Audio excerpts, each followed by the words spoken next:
Hello everyone, welcome to CPC academy. तो दोस्तों, आप सबके लिए बहुत ज़्यादा खुशखबरी वाली बात है। क्यों? क्योंकि यूपी पुलिस का कांस्टेबल का नोटिफिकेशन आज आ चुका है और इसमें अगर हम बात करें तो आपके फॉर्म भरने की तारीख भी आपकी आज से 27 तारीख से स्टार्ट हो जाएगी। तो सबसे पहले हम देख लेते हैं कि भैया कितने फॉर्म आपके आए हैं। तो भैया वैकेंसी आई है 60,240 वैकेंसी, जो किसी भी स्टेट की सबसे बड़ी वैकेंसी होती है। मतलब आज तक किसी भी स्टेट में इतनी बड़ी वैकेंसी नहीं आई है और ये मैं अपने दावे से कह सकता हूँ कि अभी तक किसी सेंट्रल में भी इतनी बड़ी वैकेंसी आपको देखने को नहीं मिली है। तो इतिहास की सबसे बड़ी वैकेंसी की हम बात करने वाले हैं। तो अगर हम बात कर रहे हैं तो हमें सबसे पहले चीज़ें पता होनी चाहिए कि कब से फॉर्म भरने स्टार्ट हुए होंगे। तो आपके जो फॉर्म भरने स्टार्ट होंगे वो 27 तारीख से आपके फॉर्म भरने स्टार्ट हो जाएंगे। लास्ट डेट की बात करूं तो लास्ट डेट है आपकी 18 तारीख और फीस जमा करने की तारीख होगी 16 जनवरी आपकी। ठीक, और आपको कितना शुल्क जमा करना होगा? तो आपकी जो फीस रसीद होगी वो 400 रुपये आपको जमा करने होंगे। अगर हम बात करें कि क्या क्या आपको कितनी एज चाहिए, उन सारी चीज़ों पर हम बात कर लेते हैं। पहली चीज़ आपको देखो क्या क्या आवेदन में चाहिए। तो भैया 10वीं और 12वीं की आपकी जो मार्कशीट वगैरह हैं वो आपके पास होनी चाहिए। ठीक, उसके बाद अगर हम थोड़ा सा आगे बढ़ें तो क्या क्या इन्होंने मांगा है वो चीज़ हम देख लेते हैं। आयु की बात करें तो महिला की आयु भी आपका देख सकते हैं। देखो, महिलाओं की जो आयु है वो 25 वर्ष होनी चाहिए। 18 से 25 के बीच में जो लड़कियां हैं वो फॉर्म भर सकती हैं और पुरुष जो हैं वो 18 से 22 के बीच में आपके फॉर्म भर सकते हैं। 18 कब होनी चाहिए? 1 जुलाई तक आपकी एज 18 हो जानी चाहिए। ठीक, उसके बाद अगर हम बात करें इसमें छूट वगैरह भी है, उसके बारे में हम बात करेंगे। अगर हम बात करें कि भैया पेपर कैसा होगा, ठीक, पेपर आपका ऑनलाइन होगा कि ऑफलाइन होगा, तो इस चीज़ पर अगर हम बात करना चाहें आपसे तो भैया पेपर जो है वो आपका ऑफलाइन होगा। कैसा पेपर होगा? पेपर ऑफलाइन होगा। जैसे यहाँ लिख रखा है कि पेपर कैसा है जी, आपका पेपर है आपका ऑफलाइन। कैसा पेपर है? ऑफलाइन। दूसरी चीज़, कितने क्वेश्चन आएंगे? तो 300 अंकों की ये परीक्षा होगी। 300 अंकों की परीक्षा के साथ साथ अगर हम देखें तो इसमें 4 सब्जेक्ट आपके आएंगे। एक सामान्य ज्ञान आएगा, ठीक है, जिसे जो बोलते हैं जीके।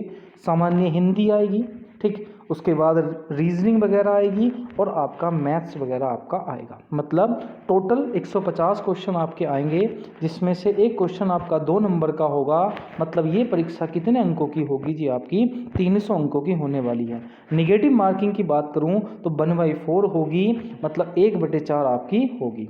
उसके बाद हम चलते हैं थोड़ा सा आगे को, ठीक, और ओएमआर सीट पर आपके भरे जाएंगे। मतलब पेपर कैसा होने वाला है? ऑफलाइन होने वाला है। दूसरी चीज़, अगर हम बात करें आगे को तो इतनी चीज़ें आपको नॉलेज में होनी चाहिए। ठीक, उसके बाद अगर मैं हाइट की बात करूं तो आपको हाइट में पता होना चाहिए कि हाइट कितनी होनी चाहिए। एक 68 सेंटीमीटर आपकी होनी चाहिए। लेकिन अगर आप अनुसूचित जनजाति से हैं तो पुरुषों की हाइट जो है एक 60 सेंटीमीटर भी आपकी चल सकती है। बाकी आप सामान्य से हों, ओबीसी हों, एससी से हों तो आपकी एक 68 हाइट होनी चाहिए। बट अगर आप एसटी से हैं तो आपकी हाइट जो है लड़कों की वो एक 60 सेंटीमीटर भी हो सकती है। ठीक, सीने की बात करूं तो 79 सीना होना चाहिए फुलाव के साथ, बिना फुलाव के साथ, और फुलाव के साथ 84 सेंटीमीटर आपका सीना होना चाहिए। ठीक, उसके बाद अगर मैं देखना चाहूँ महिलाओं की हाइट के बारे में तो महिलाओं की हाइट होनी चाहिए कितनी? 152 सेंटीमीटर होनी चाहिए। और न्यूनतम कितनी हो सकती है अनुसूचित जनजाति वालों के लिए? तो इनकी हाइट हो सकती है आपकी 147 सेंटीमीटर। लड़कियों का वजन जो है मिनिमम कितना होना चाहिए? 40 किलोग्राम आपका होना चाहिए। ठीक, उसके बाद अगर हम देखें तो लड़कों के लिए कितनी हाइट, मतलब रनिंग वगैरह है? तो दोस्तों लड़कों के लिए रनिंग है 4.8 किलोमीटर और उन्हें 25 मिनट में पूरी करनी होगी। और लड़कियों के लिए कितनी हाइट है? तो 2.4 किलोमीटर हाइट है, मतलब 2 किलोमीटर 400, और ये कितने मिनट में पूरी करनी होगी? 14 मिनट में आपको रेस जो है वो पूरी करनी होगी। उसके बाद अगर हम बात करें, ठीक, तो बस इतनी चीज़ें आपको याद रखनी है। आयु में अगर छूट की बात करी जाए तो छूट वैसे आप सबको पता ही है कि भैया एज कितनी होनी चाहिए? तो एज होनी चाहिए आपकी 18 से 22।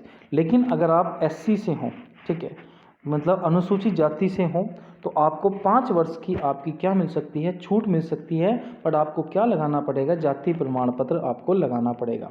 अगर आप एसटी से हो तो भी आपको कितनी छूट मिल सकती है, 5 वर्ष की छूट मिलेगी। ओबीसी हो तो भी आपको कितने वर्ष की छूट मिलेगी, मतलब आपको 5 वर्ष की छूट मिलेगी। लेकिन ईडब्ल्यूएस के अगर आप सर्टिफिकेट व्यक्ति हैं तो आपको एज में कोई भी छूट आपका नहीं मिलेगी। तो ये चीज़ आपको ध्यान में रखनी है। मतलब चाहे आप एससी से हो, एसटी से हो, ओबीसी से हो, तो आप 5 एज साल अपनी एक्स्ट्रा जोड़ सकते हैं।